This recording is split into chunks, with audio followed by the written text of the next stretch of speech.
egy közös ismerősünk hívott fel, hogy lenne egy program, amiben bevonnák az iskolánkat.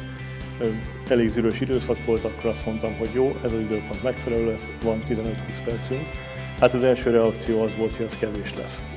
Utána sikerült összehozni egy találkozót, valóban kevés volt a 15-20 perc, másfél órát beszélgettünk első körben, és a beszélgetés végén úgy álltunk fel, hogy beszélek a kollégákkal, próbáljuk meg, vágjunk bele ebbe a programba. 10 órai, 10-kor eszem, lekvárban a kenyerem. Ebédelek minden délben, meleggető napsütésben. Ebéd után lepihenek, átkarolom kedvencemet. Ami nekem megtetszett ebben a programban, az lényegében az volt, hogy ha kicsit hosszúton is, de megpróbálja a gyerekeket, a kollégákat, az iskolákat, rajta keresztül a szülőket visszavinni a természetes időbe. Vagyis a társadalmi fejlődés az elmúlt időszakban kellőképpen eltasztotta az embert a hétköznapi, normális hétköznapi élettől, kifordította a mindennapjaiból a világot, és sajnos ez a gyerekeken is meglátszik. Északnyugat, délnyugat, dél-kelet, dél, nyugat, nyugat. Meg kell ismerniük a napi életritmust, meg kell ismerniük a heti életritmust, az éves életritmust ahhoz, hogy egészséges felnőttekké váljanak. Ez az egész eszközrendszer ebben segít bennünket. A 7 napból, ugye tudjuk, hogy 5-öt hol töltünk? Jövünk 5-öt az óvodába, 2-t pedig otthon. Mivel töltjük azt a 2 napot? Az eszközökkel kapcsolatban, ami nekem nagyon szimpatikus volt, a kidolgozottsága és az egyszerűsége.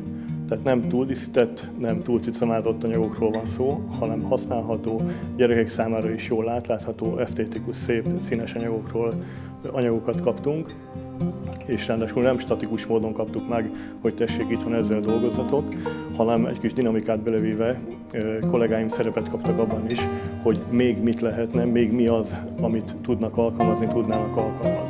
Bálint kedden, kolbász. Gyere, keresd meg gyorsan kolbász. Hétfőn hagymát.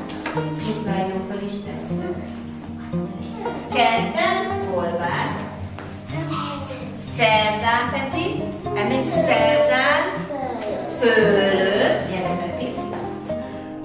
Nagyon tetszik ebben az eszközrendszerben még az is, hogy a téridő gondolkodás segíti a gyerekeknél. Nekem, mint földrajztanárnak ez nagyon fontos, mert mikor kezdtem a tanítást, akkor sokkal könnyebb volt a térképi tájékozódásra tanítani a gyerekeket, sokkal könnyebb volt az időbeni tájékozódásra tanítani a gyerekeket. Manapság, mintha ez a tudás, ez a képesség elveszett volna, vagy legalábbis csökkent volna értékében, mennyiségében, minőségében. Nézzük a madarakat. Kik ők? Húvik, holló, jó.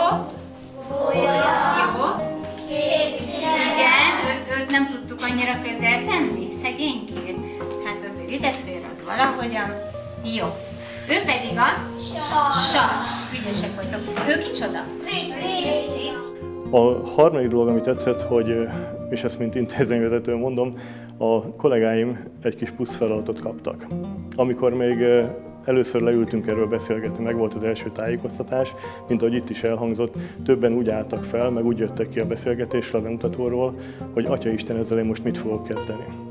És akkor a hétköznapi világból egy picikét kilépve rá voltak utalva arra, hogy gondolkodjanak, gondolják át, hogy ami eddig megvan, azzal abból mit tudnának kihozni, mit tudnának kezdeni, legfeljebb milyen új eszközök segítségével tudnák még hatékonyabbá tenni az oktatásokat. Mikor fürdünk? Otthon. És hol? Este, akkor hova tesszük, Dorka? Az az ügyes vagy. És akkor a Bálint elengedi a Blankát. Blanka, ott mit csinál a kisgyerek? Fogad. Most mikor mosunk fogad? Oda is nagyon jó, este. Itt van. Minden szemléltető eszköz annyit ér, amennyit az illető pedagógus ki tud belőle hozni.